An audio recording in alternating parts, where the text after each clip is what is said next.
do, do, do, do.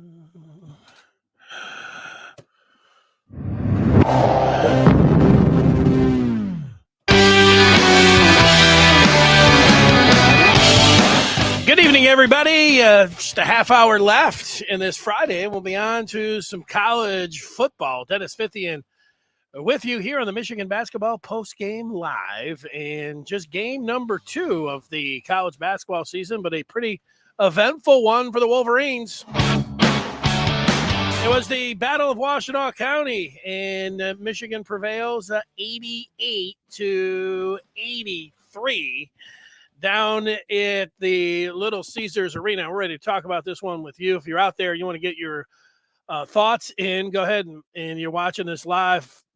We're interactive. You put your thoughts up on the screen. If you're on Spaces and you want to get in and talk about this one, go ahead, raise your hand, fire it up, man. We're ready to go talk about this one. Yeah, you get you get a game like this, and it gets the juices flowing. Great atmosphere down in Detroit, and excellent effort by Eastern Michigan. I'll tip my cap to the Eagles the way they played. That was a hell of a game, and it was a hell of a show between Amani Bates on one side and Hunter Dickinson on the other. And, Michigan wins it 88-83. They make some plays down the stretch. EMU, they ran out of gas a little bit there at the end. Michigan just made a couple plays. They got a call, too. But the Wolverines prevail in this one. Wild game in a lot of sense, watching, especially in the first half. You wondered, you get a team like Eastern Michigan, you look at their roster and, 7-8 of their players, you look, whether it's River Rouge, Detroit, Ypsilanti, like right here in Southeast Michigan. And, they know that, this is the red letter, bright light game for them. And, they're going to play all out. Amani Bates, everybody knows his story, so the local prodigy comes back home to debut for the Eagles. And, Hunter Dickinson ends up with 31 and Amani Bates ends up with 30. But this game, man, Eastern was taking it to Michigan really all game long until right at the end. I mean, Eastern Michigan led at the half, and the backcourt, Bates had 17 at the break, and Noah Farrakhan, he ended up fouling out late in the game. What did he have? 15, I think, at the break. I mean, he was he was pretty impressive for the green and white as well. And Michigan really didn't have any answers for those guys. They couldn't guard them. Michigan's backcourt really outplayed in this game, but then the way that it ended up going in this one, it's under 4 minutes to play. It's tied at 77. So, it's anybody's ball game, obviously, when it's tied like that. So you look, Michigan, Buffkin gets in there in the free throw line.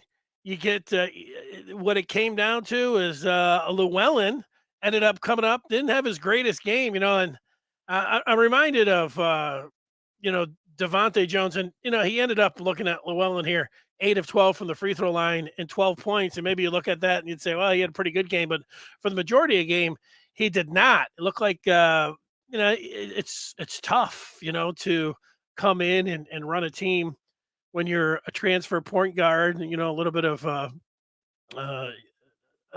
process, to get on the same page with everyone. But he made the biggest play of the game, broke that tie with 3 minutes to go on a little layup. And then there was a big call. EMU travels, and then Llewellyn travels, but there was a foul call. That was a big play in this game late with under 3 minutes to go. But then, Eastern, Amani Bates, as much as you'd think like, the guy would have no conscience and he'd have a green light and that he would just shoot every time and that he would jack it up.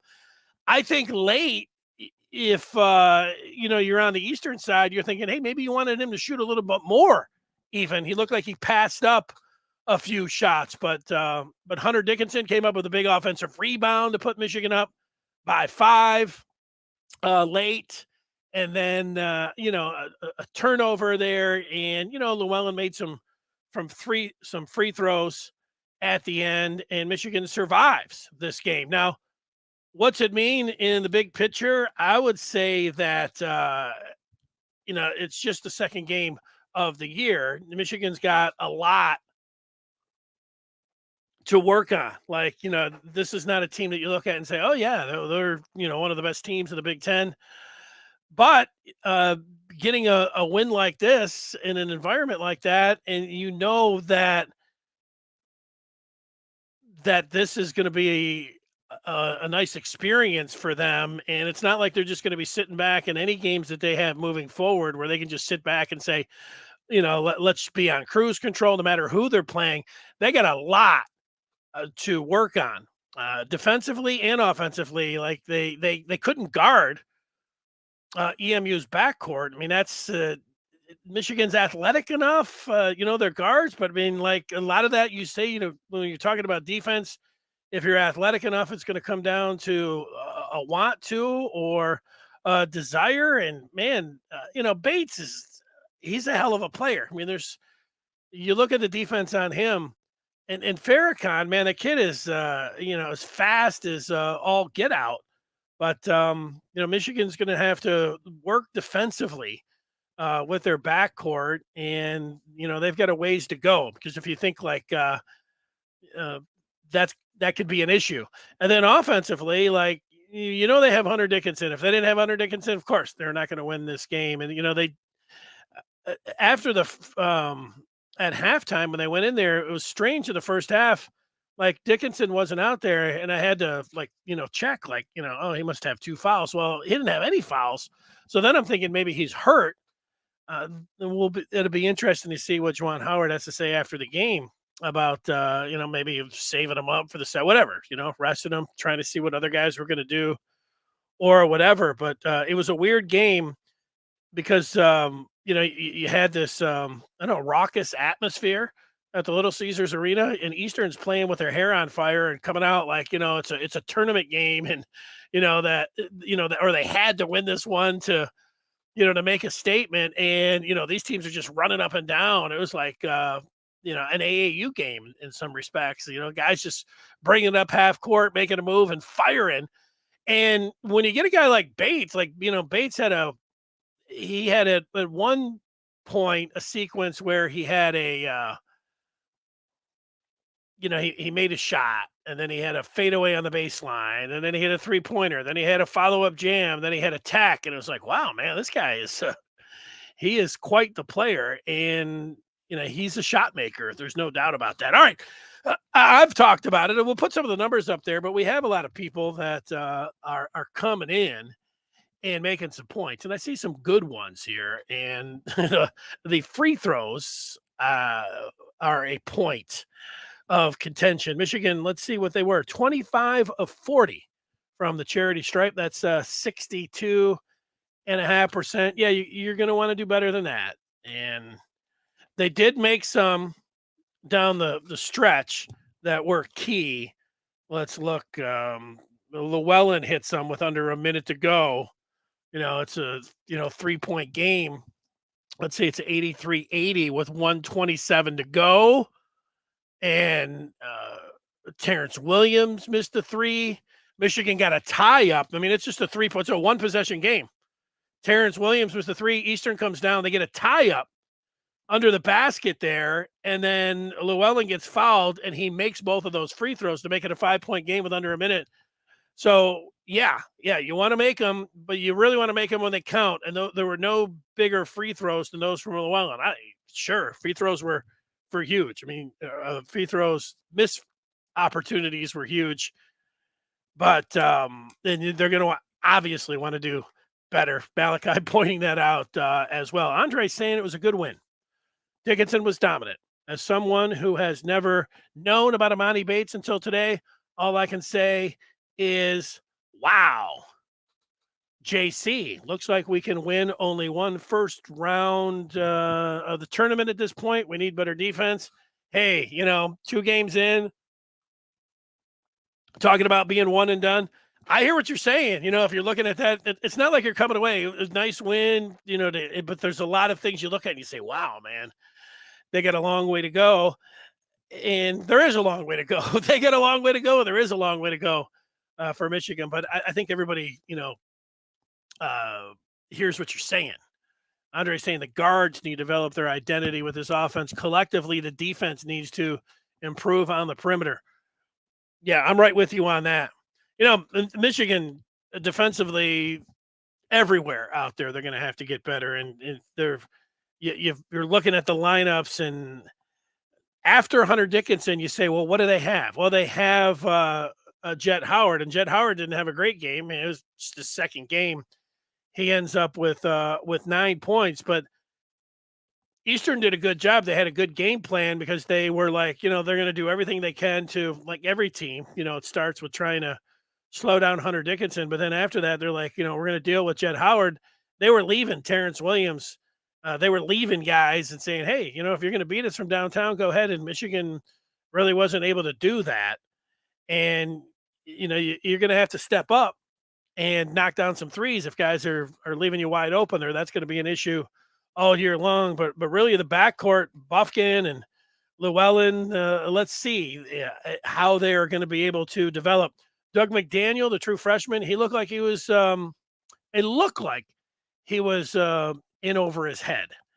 Now, I've seen this before. We've all seen this before with some freshmen. They get their first couple games. You're like, wow, this guy's not ready for Division I basketball, and then they get up to speed, and it's a little bit better. Heck, I can remember I remember seeing Xavier Simpson when he was a freshman, and I'm like, this guy's not a player. He looks scared when he's out there, and we all know by the end Xavier Simpson was a fabulous player. Frankie Collins last year, he didn't get a whole lot of run, heck, until late in the year. And, then he was ready. I know he wanted to play a little bit earlier, but we'll see, with Doug McDaniel. But, they got a lot to do on offense and a lot to do on defense. Everybody commenting in on the free throws. And, this is one of the big questions of the night. And let's deal with this one right here. Josh, on the instant feedback, he's asking the question about Amani Bates. And he asks why we didn't go after Amani. Man, it would have been nice to have him on our team. Well, Amani Bates, if you followed his career, at Ipsy, and then he transfers in, to basically his own school. And then, he commits to Michigan State, and then he goes to Memphis to play for Penny, and then he leaves. And then it looks like he's going to go to Louisville, and then you don't know where he's going to go. And then he ends up in coming back home and goes to Ypsilanti. But before that, there was a lot of talk, not from the Michigan side, but a lot of talk from Bates camp that Bates wanted to go to Michigan. And it didn't seem like Michigan was returning that love to Amani Bates. And you say, why? Well, I don't know the entire story, but here's some of the things that I'll speculate about. It was one of these things like he was one of the top players at one time, the top player in his class. And it felt like Amani Bates was, you had the name, image, and likeness out there. And even before that, it felt like it was going to cost. And I don't know, like it was going to cost money even before name, image, and likeness, like to get Amani Bates to go to your school. Like, so that's, some baggage, like, and, there's a lot of more than half of the teams in the top 25, even before name, image, and likeness, they're all right, with paying money under the table to players. And, I would think that Memphis did that. That would be my guess. I don't think that's some wild guess, to say that Memphis did that. And then afterwards, when he was a free agent with name, image, and likeness, Michigan's stance has been like, yeah, you come here and, you will help you see what kind of money you make, once you get on campus. I don't think Amani Bates' side wanted to hear that. I think Amani Bates' side wanted to, like, again, more than half of the teams in college basketball, maybe more now. It's a lot less, it doesn't seem as seedy with the name, image, and likeness. Fans know the players are getting played. The players know the players are getting paid. It's legal. It's just supposed to be, as we all know, not sliding the money beforehand or not promising it. And I think Bates camp wanted to, show me the money kind of thing. That's what I think. And, I don't think Michigan, and if it wasn't that, Bates, again, my perception of Amani Bates is it like it's Amani Bates and his dad and it's Team Bates, and you tell me what you're going to do for me. That's my perception of Amani Bates, and he's a fabulous player. And I don't know, like Eastern was like, whatever you want, come on in. You can take 20, you can do whatever you want. Come on in. We'd love to have you. And, they played that game. And I think that if I wanted to see Amani Bates go to Michigan, and I said that, and there were a lot of people like, oh my God, you're making a deal with the devil, all this kind of stuff, like it's character issues, baggage galore. Like I said, there's some of that I just talked about and speculated about with his dad and money and all of that. And then we know he had the gun charge while he was when he committed to Eastern, but that's after the fact. We're talking about the possibility of him going to Michigan. If Amani would have and Juwan would have said, "Yeah, we've got a spot for you. Come on in." I would have liked that, because to me that meant that Amani Bates went to Juwan Howard and Juwan said, "Look, this is not the Amani Bates show. This is we're playing for the team. You're playing for the team that's on the front of your jersey. And if you want to do that and you want to be a part of Michigan, then that is that's Juwan Howard's sales pitch." And I don't know where it ended up how it ended up going down, but it didn't seem like Bates was getting the return love and Bates's camp was from Michigan. And I don't know how those phone calls went, or if there was, like a conversation like where Amani was like, "Yeah, I'll do whatever you want, coach." It didn't seem like that. It didn't seem like the fit. Now you can say you make certain, you not bend the rules, but you do everything you can, but under the rules to get a talent like Amani Bates. Just think about Michigan and and having him and what kind of player he is. I get that. I hear you, but I also think that, and it's not just Michigan like looking down their nose or something. I think there's a lot of schools that were like that. It's like, look, if you want to come in and play for us, we're you got to play for the team, not for you. And having said all that, you watch Amani Bates. I haven't watched. I'm like a little bit at Memphis, just a little bit. And I've seen some video of him in high school, followed, of course, his high school career, and saw him shooting, I don't know, 73s in a row or whatever, impressive. He's a local legend. But was he, going to be a part of saying, "Look, I want to play for Michigan. It's not, the Amani Bates show." And I think that's how it went down. Oh, if you how many people, talk show hosts and everybody else talks about culture, that is from your coach and the players that they recruit and the relationships that they have. And what I know, and I just speculated about a bunch of stuff with Amani Bates, it's Juwan Howard's job to know, and it would be interesting to hear him say, "Hey, well, Juwan, what about the money before, before the Memphis? What about after, name, image, and likeness? Did he want promises of playing time? This, that." It would be really interesting. Did he ever reach out? Why didn't you? What was his dad's influence? Were there already some agents? Did he want some promises? I mean, all these things. And Juwan, they don't talk about that. Maybe they do down the road or something, but you just don't do that. It didn't seem like it was a fit. But then again, I remembered what I was going to say about my point. You watch him tonight, and certainly, he jacked up a few different shots. You'd say, "Wow, that was like 30 plus feet on a step back, unbelievable shot." And here's a dunk, and here's him dancing and everything. Well, Hunter Dickinson dances, and does a lot of things after he makes plays too. So you get that, that comes along with part of it sometimes. But I also saw a guy who was willing, who was a team player. He was passing the ball around. It wasn't just like, hey, it's all about me. It's Amani Bates. And so, from that standpoint, fabulous talent.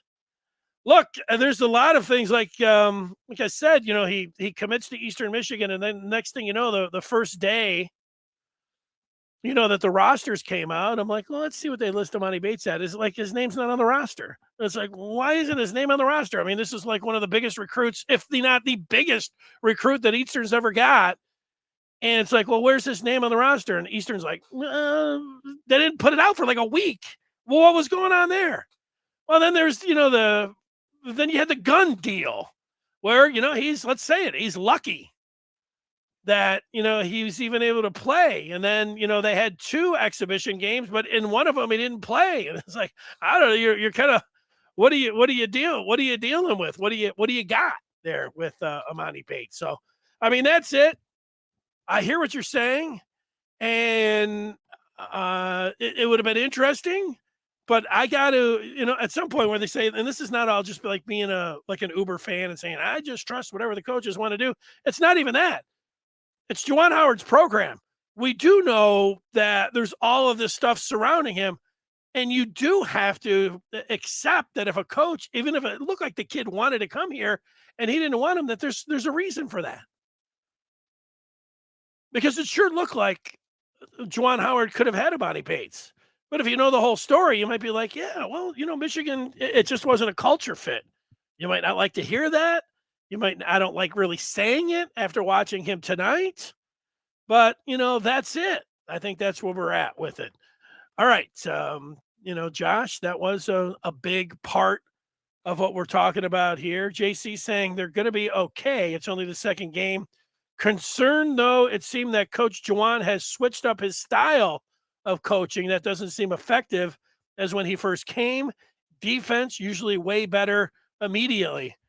Well, remember when he came in, Juwan Howard, this is his 4th year. That first year, Juwan, when they made the Sweet 16, he had a lot of upperclassmen. And then, the second year, when they made the Elite 8, they had Hunter Dickinson, and they also struck gold when it came to the transfer portal. Who did they have? They had Mike Smith, who came right in, did not have an adjustment period. He was really good, could shoot, could run the point. And then they had Shawnee Brown coming in at 6'5", was built like an perfect NBA 2 guard. And so, they had a roster there, and physically, like Doug McDaniel right now, like he didn't look like he's ready for the rigors of Big Ten play. We'll see about Llewellyn. Devontae Jones last year, there were, I don't know, a whole month that went by, and it was just like, this guy just is not going to work. And then it did. He adjusted. So how quickly Llewellyn can get up to whether he's going to be more like Mike Smith or be more like Devontae Jones, we'll see. I mean, it's only 2 games for him. There was some. He looks like he's a good passer, but he didn't make any 3-pointers. He was 0 for 3 and 2 for 7 from the field, and but made some big baskets, especially from the free throw line. Well, he made the 2. Dickinson had an offensive rebound. I would say that was pretty close to being the biggest play of the game, but I'll go to Jalen Llewellyn with 3 minutes to go in a tie game. He hit a reverse layup that put Michigan up 2. And then the second biggest play was that Dickerson offensive rebound after Llewellyn missed a layup with 2:06 to play. But Llewellyn, he traveled but got fouled and hit both free throws. That was pretty big. Those 3 plays were the biggest plays of the game. And the fourth one would also involve Jalen Llewellyn when he made some free throws after that with 55.7 to go. 4 biggest plays, 3 of them included Llewellyn. A layup and then 2 trips to the charity stripe where I think he knocked down all 4 free throws, and then you mix in that offensive rebound by Hunter Dickinson. So we'll see. He closed well.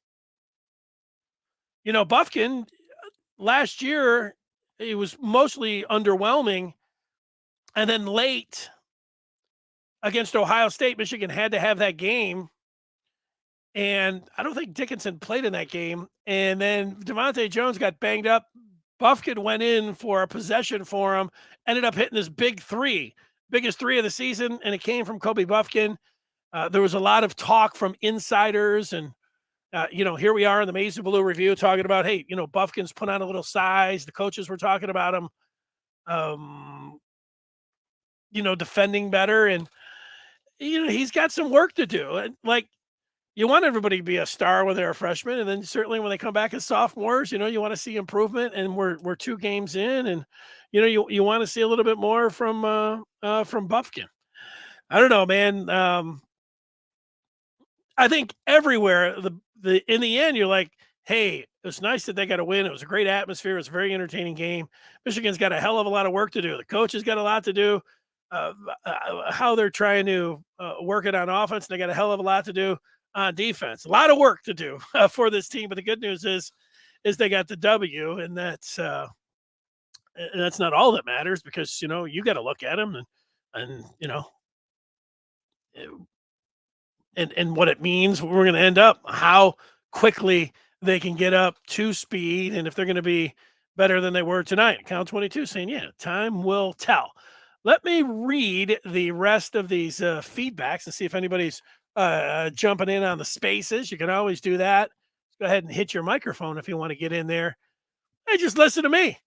Just sit here and, talk all night about it. But we do have a lot of feedback that's coming through. Let's see. I got to JC. Andre is thinking about what it would be like if Dickinson and Bates were both in the Maize and Blue. Well, I got to tell you, Bates is awesome, and Jet didn't have the game that he had on the opening night. He had a flash where, he hit a 3 out of the gate, and then he almost had this highlight reel move where he went behind his back in the open floor. Jet has a lot of the same skill set as Amani Bates. And, Amani Bates was able to shoot. Jet Howard didn't try any step backs from 30 feet, and some things like that. He doesn't have quite the green light, but, I think Jet Howard can be an Amani Bates type player. Look, Amani Bates, he was great tonight. So, is he going to be a 30-point scorer every time? I don't know. It was a fabulous showing by him. College basketball in November. See how they progress. Nice game, Amani. Yeah, Count 22 is taking it all in. You can see why Michigan passed on Amani by how he acts on the floor. I don't agree with that part. I thought that he was nice. And you allow a great player the freedom. Yeah. Do you not like 30-footers? He made it. It's not like he was shooting 30-footers and missing them. You make his 30-footer off balance step back and you make it. All right. Well, you didn't like the little dance move, but Count 22, do you like when Hunter Dickinson's pointing over at the bench and getting teased all the time and telling everybody you can't guard me? Dickinson acts, has as many, after the basket histrionics as Amani Bates. So I don't want to hear anything about Amani Bates, like that, or him getting a tee and all that, because if you like Dickinson, if you want to dog Dickinson for that, dog him. So dog Bates, dog Dickinson, but I'm not playing that game. There might be some stuff off the floor. I don't know. But no, I'm not. I completely disagree with you. You could see why Michigan passed on him by how he acts on the floor. Totally disagree with that. JC says our administration has hampered recruiting on each major team with name, image, and likeness. We're so behind the other schools. Well, that's the perception. And, when I saw Miami and Texas A&M and, all of the Florida, all the teams that were leading the way of just, passing out the large promises and the millions of dollars and everything. All those schools suck right now, and a lot of those guys are bolting. Michigan State was handing out, big packages as well with promises, and a lot of their guys have hit the road too. I'm not saying I'm not here to defend Michigan in name, image, and likeness. I think they need to come up with something, a better plan from where they're at. I would like to see them being more aggressive there, but I think it's this particular line, which a lot of people I think agree with you on. And if it would have been the summertime when I saw all these, Michigan's not getting good recruits and football and everything else, I think what you're saying about how the NIL has hampered Michigan. I don't know if they have to sacrifice this year's class, to get the lay of the land, which they could fall behind. But for me, with the football team and how they're doing, and there's still some time, I got to check it out and see what's going to happen over these next couple weeks and next couple months, and guys that you can flip, and where Michigan's going to come in with maybe some more money. Look, the Colts are going to be offering Harbaugh like $14 million a year. And I know, nobody, thinks I don't think Jim Harbaugh is going to take that money, but could Jim Harbaugh, go to Santa Ona and say, look, I'm getting $100 million offer here. I'm getting $14 million a year. Let's Jim can with a job offer becomes more power. Winning, Santa's going to be at these next two games, Nebraska, Illinois. If Michigan beats Ohio State, they're going out to Indy, and Santa's like, we got to do everything we can to keep this thing going. Jim's going to have some ideas, and they're going to really listen. I know what Harbaugh says publicly about, we're transformative, not transactional. Man, they're getting to the Big Ten, and they beat Ohio State. I think Santa Ona's like, hey, whatever you want to do. Let's just do whatever you want, Jim. I mean, basically, essentially. So, I'm keeping an eye on the NIL, and I know Andres is saying, keep an eye on it and everything else. Michigan didn't know Amani Bates to say that passed on him based how he acted on the floor. Yeah, again, I don't agree with that. Count saying seems like a self-centered player. I disagree. Andre saying he seemed like a confident player, in his opinion. Yeah. Bufkin's shooting was frustrating. Yeah, I'll agree with you there. D. Brown saying that I don't like when Hunter does it either, but tonight's game was fun. Tonight's game was a lot of fun. It sure was. And hey, we are it's game day. Got a full day of college football coming up. Be great. This was and I got to admit, I watched the JV game out on the aircraft carrier, the Lincoln, out there on Coronado Island, right outside of San Diego. I've been over that bridge. I've been on that Coronado Island.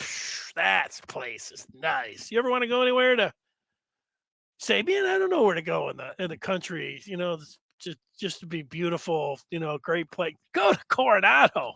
That place is awesome. But yeah, I watched that game. Very entertaining game. Michigan State looked pretty good. I mean, they couldn't throw the ball in the ocean in the second half, but they looked pretty good. I agree with TL. Amani has that Steph Curry vibe. I agree. Yeah. It's, a game like that, it's perfectly reasonable to wonder what Bates would have looked like in the maize and blue, especially because it seems like they could have had him. So, what are you going to say? There was an awful lot there to wade through. In some regards, it's a surprise with the events of the last month or two or year or two that Bates was actually out on the floor and eligible to play, and then he was. But then he fulfilled everything that you would ballyhooed, local prodigy comes back home, and he did it. And for him, it was fabulous. The whole Eastern team. Actually, I didn't know. Farrakhan, Noah Farrakhan. He's a hell of a player. He's fast as hell. But who are some of these other guys? Golson. He's a nice player. That dude with the afro, he looks like he could play on a lot of different teams. They got into foul trouble. I don't know. The Eastern looked pretty good, especially when you got a guy like Bates. They got a 1-2 punch, and then they get some nice auxiliary players. I think Stan Heath's got a nice team. Juwan probably didn't want him outshining Jet. Yeah. Here's one thing at Count 22 that I get what you're saying, and I don't believe that. And here's what I know. I know when a father coaches his son that things like this are things that you're going to have to deal with all along. And I don't know, I'm not chastising her saying it's not fair. I don't believe that at all. I believe that Juwan Howard wants to win basketball games. I do believe that he likes having his sons on the team and that it can be difficult at times. You know why it's difficult? Because people think that it's always that that nepotism is going on. And you can't get away from it. And I don't even know if you were trying to be flip or funny or anything else. I remember when Al Avila was the general manager of the Tigers and his son Alex Avila was the catcher. After every game that Alex Avila didn't have a good game, I would have people call in. Alex Avila sucks. The only reason he's out there because his old man. Every game that he didn't have a good game. Every game. And is that fair? I don't think that's very fair, but it's something that people automatically think. And he's going to have to deal with that for as long as his kids are on the team, that he's going to be favoriting them, that he's going to be doing other things that are, partial to his kids, and he's not going to be playing it down the middle. In a lot of ways, it sucks that, that people aren't going to give him the benefit of the doubt on that. But there's going to be it's the first of a million people that'll be saying things about Juwan Howard and him favoriting his kids at any point. Oh, I guess he would have left his kid in there to get a couple more buckets. And, I bet, everything. And, you get it from the Eastern crowd was chanting, something like daddy's money. So you're going to have to deal with that. But man, you get more people than you would think that just don't think that the coach. It's always it's like a conspiracy theory. It cannot be done. You cannot coach your son like you would coach the other players, and you're just going to benefit them in almost everything you do. And people are always going to be on you about that. You know what you got to do? You got to play it the best you can. And you can't worry about what anybody's going to say, because everything you do that doesn't work out, people are going to think you're doing it because they're your son. So it's great to have your kids on there, but it really sucks because if you do something, people think you're just doing that because it's your kid. It happens. Okay. I've got 3 more here. Andre saying if Eastern wins the MAC, he puts an extra A in there. Watch out. Whatever 2 or 3 seed they play. Yeah, I mean, they keep this team together. They're going to be fun. They don't have to, is it the George Gervin Center, the Iceman Center over there? A lot of times they have the tarps up in the upper bowl. Take the tarps down, man. They're gonna draw some crowds, and it's gonna be a hot ticket in Ypsilanti. TL says, thanks for the shout out. Watching from China. Go Blue, China. It's hard not to root for Amani, though. We should all be about second and third, sometimes fourth chances in life. Yeah. Hey, look, I'm rooting for the kid. For me, it's just a tough. This is a tough thing because there's people that have two teams, and who's your second team and all that. I like two teams. I like Michigan, and the other team that I like is Eastern Michigan. I went to Eastern Michigan. I have a degree from Eastern Michigan, so I root for EMU. I don't really like when they play together. It can become, it's one of those.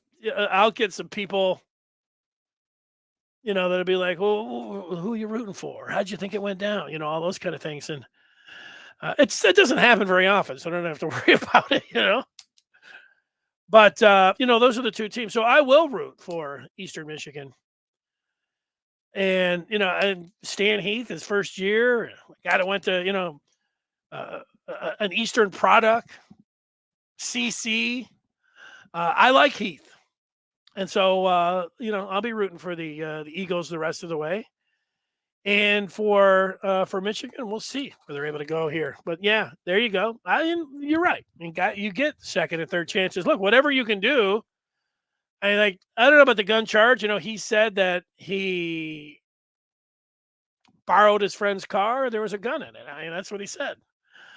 So, you know, a guy like Bates with that kind of talent, he's already get saved, gotten a couple, second or third chance, whatever. And you get a lot of chances when you can play basketball like him. But I would like to see it work out for Amani Bates. I'd like to see him have a great year for Eastern, and then have it work out in the end for him in the NBA, wherever his talent will take him. Hopefully, it's not something where, his dad's influencing, like he's some LeVar Ball type deal. I don't know that for a fact. A lot of talk about that. Well, let's see where it goes. But I think that's a good point. Count 22 saying, why do you think they didn't pick up Amani? Well, I said this before. I went over this, but I'll say it again. I think that Amani had, when it came down to the recruiting, like Juwan Howard's, I've known about Amani Bates since he's been in seventh grade. When he was in seventh grade, I'm talking to Larry Lage, who works for the Associated Press, saying this is as good a prospect of LeBron James as LeBron James when he was in seventh grade. He is as talented as Kevin Durant when he was in eighth grade. When he was in ninth grade, this is as somebody that is looked at as a prodigy, as much as Magic Johnson. I mean, from seventh grade to LeBron James to Kevin Durant to right down the list, the next Magic Johnson. And then when he was in ninth grade, I don't know if I could get this all right, but didn't he hit the game winner like for the state finals, took his team and won the championship? I mean, it's about as storybook as you can be. Sports Illustrated used to be a big deal when they would put your I don't know if anybody even gets, I don't even know if they have a magazine anymore, if they deliver it, or then I don't know about SI, but that used to be a big deal. But they had him on, the next one, the great one, the next Wayne Gretzky, all of that. So my point, I'll get to it. And I've said it, how can I boil it down? I think that, Bates and this baggage, red flags, I don't know what all of those things are, but I believe it had to do with, Team Bates wanting add-ons. And if it wasn't with money specifically, I don't know that. I would say that I would put my money on that it is about money. That Bates got money to go to Memphis, and that Bates was a free agent, and his dad was like, what are you going to do for us? And in a place like Michigan, Juwan Howard's not playing the game when he picks up the phone, and, I'm sure he's going to take the call from Amani Bates. But if he's like, hey, what's up, Amani? He's like, no, this is Amani's dad. What are you guys going to do for us? Juwan's not playing that game. And there's a lot of other coaches that are willing to do that, but but there's a lot that aren't. You want to talk about, playing for the team on your front? So I don't think that there was a fit there. Now that's my guess. And it is, I do have some conversations with folks. So I think it was about Amani and Team Amani and add-ons, money, playing time, starting, visibility. What's he going to get? And Juwan Howard doesn't want to hear about, what are you going to do for me? He wants to hear about Amani Bates saying, I'm ready to come in and do anything that I can to play for Michigan and fit in a team. If he would have said those things, I think there was a chance that he would be playing for Michigan. Because obviously he's a super talent. So it had to be something. You just think that he was like, nah, I don't really want one of the, the limitless ceiling of a local kid who, people talked about being the number one pick. Not interested. I mean, got to be something. So let's not act like, there's all this like, oh, there's this. What else could it have been? Because the talent was there. It's the add-ons. It's the dad. It's the money. It's the promises. However those were ordered up, whatever else, like, what could it have been? Let's not act like it's some great mystery. That's what it was. One of those, two of those, maybe all three. How they ordered, how big of a deal it was, ask Juwan. Well, let's go. All right. Too many fouls, Mitchell says. Hey, you know what, Mitchell? Let's take a look. We're still here. Taking a look at it. Let's take a look at this box score. What we're talking about with rebounders.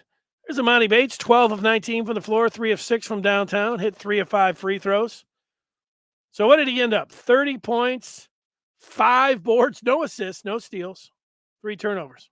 So 30 and 5 from Bates. Noah Farrakhan, dude, was nice. 19 points. And then they got Golson Jr. off the bench with 8. Nice job from the free throw line from Eastern, 20 of 27, 74%. Let's see, did Michigan out-rebound Eastern? That was one of the things the people were talking about in the first game. Eastern had 36 rebounds, Michigan with 41. So there you go. They out-rebounded them. Meanwhile, for Michigan, TW2 had 18 points. Look at that. I said it during the game. I was on the Maize and Blue reviews. We do a live thread on the posting board, and I'm posting 20, 30 things. I don't know. That's an exaggeration. Maybe 5 to 10 things during the game. But when Williams hit his first 3, I said, he's going to be one of the keys of this team. They're leaving him open if he can knock down threes, because you can see, look at 18 and 11 for TW2. They need him. And he knocked down 7 to 9 from the charity stripe. Nice job. The superstar, Hunter Dickinson, 31 points. Hunter's like, hey, why are you talking about Amani so much? We won the game. Talk about me. All right. You're right, Hunter. You're getting the short end of the stick tonight.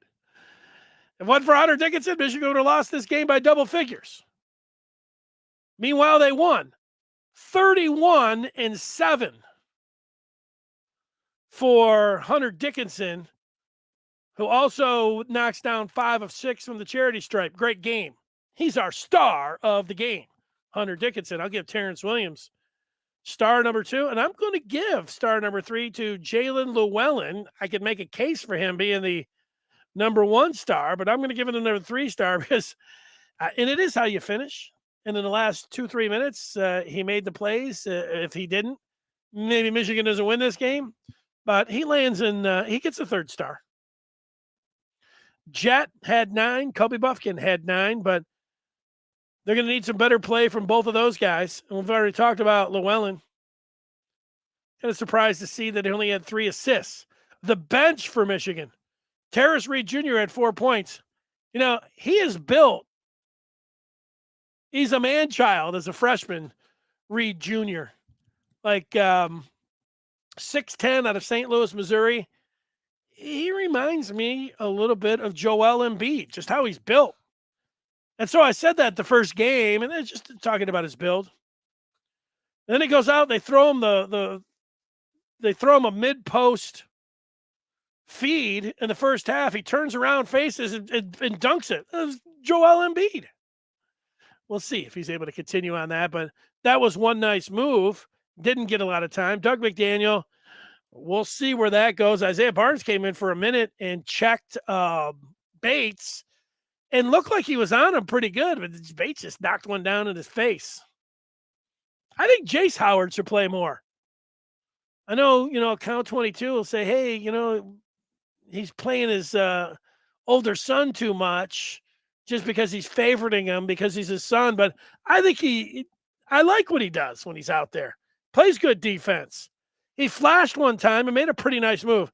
He deserves more shots, 2 of 2 from the floor. Plays hard, 3 boards, 4 points. More time for Jace Howard. Disappointed in Joey Buckets. Joey Baker, they bring him in to be the 3-point specialist. Shoots one, misses it, ends up with 1 point in the game. You're going to want a little bit more from you want the understatement of the night? You're going to want a little bit more than 1 point. And 0 3-pointers from your 3-point specialist. You're going to want a little bit more. 21 fouls committed by Michigan, 28 by Eastern. Yeah.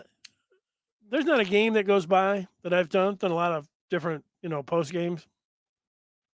There has never been a game that's gone by where somebody hasn't commented in like, well, the officials sucked from one point or the other. And they blew some calls. Michigan benefited from Llewellyn traveled and then got hit, and they called the foul, the big play.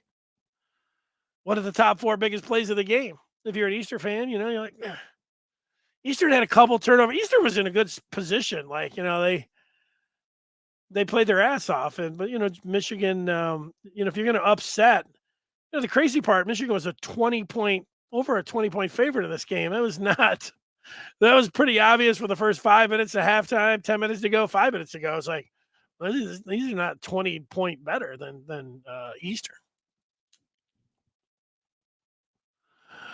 All right. Sneaky good game from TW2. Pure Montana. What's up, Pure? He's just saying wow. What you're saying wow about. All right. I'm getting ready for football tomorrow. It's a nice night of basketball. Michigan goes to 2-0. They win it 88-83. If you did not know, after every Michigan basketball game, I come out here and talk about the game. I do the same thing for football games. So what's that mean? Later on today, 3:30 after the Michigan-Nebraska game, I'm going to watch it, come out here and talk about it with you on the Maize and Blue Review. That's what I do. And then if you did not know, I know it was my man who was watching out in China. I don't know what time it is right now in China, but we're live weekdays at 1 o'clock. All 5 days. Been doing that all year long. So we take your feedback, take your calls. We do it all. Every day, talking Michigan. It's called Good Afternoon Michigan Football, but once you get into the basketball season, like it is now, it'll be called Good Afternoon Michigan Football and Basketball, because those are the 2 things we'll talk about.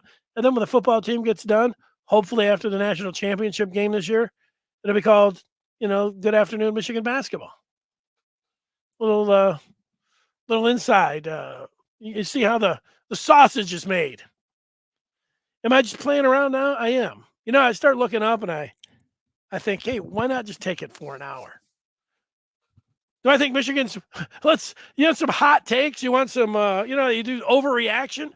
Overreaction after game 2. Let's do a couple hot takes, overreaction. Michigan can't guard anyone. They'll be lucky to win 5 games in the Big Ten. They're not making the tournament. That would be a hot take. Juwan Howard should have rolled out the red carpet for Amani Bates. A lot of people that like that one. That's a hot take. That should have been number 1. Third hot take, Michigan can't shoot free throws to save their life. That's going to cost them games. They're not getting into the tournament if they shoot free throws like they did tonight. Michigan can't play defense. They can't play offense. Those are the overreactions on the bad side. Let's go overreactions on the good side. Hunter Dickinson scoring over 30 points a game. He can't be stopped. This guy can not only be an All-American, he plays like this, and I don't know, like he should get a touch every time down. Hunter Dickinson could win the Naismith Award for the Player of the Year. He's got that kind of talent.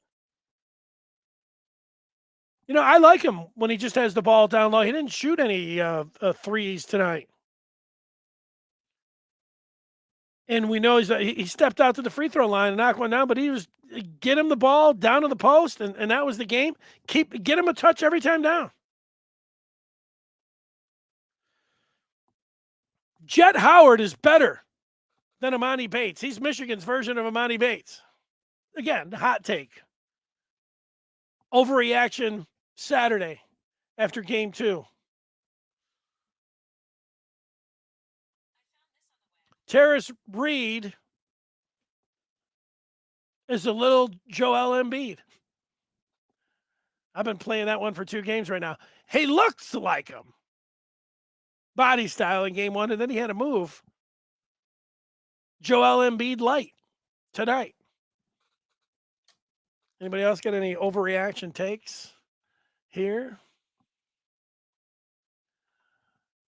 Jet and Buffkin played poorly. If they play well, the spread gets covered. 20.5? Sure.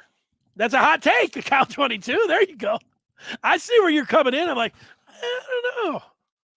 Actually, like your hot take was earlier about Michigan not wanting to take Amani Bates because Juwan wanted to protect Jet. That's a hot take.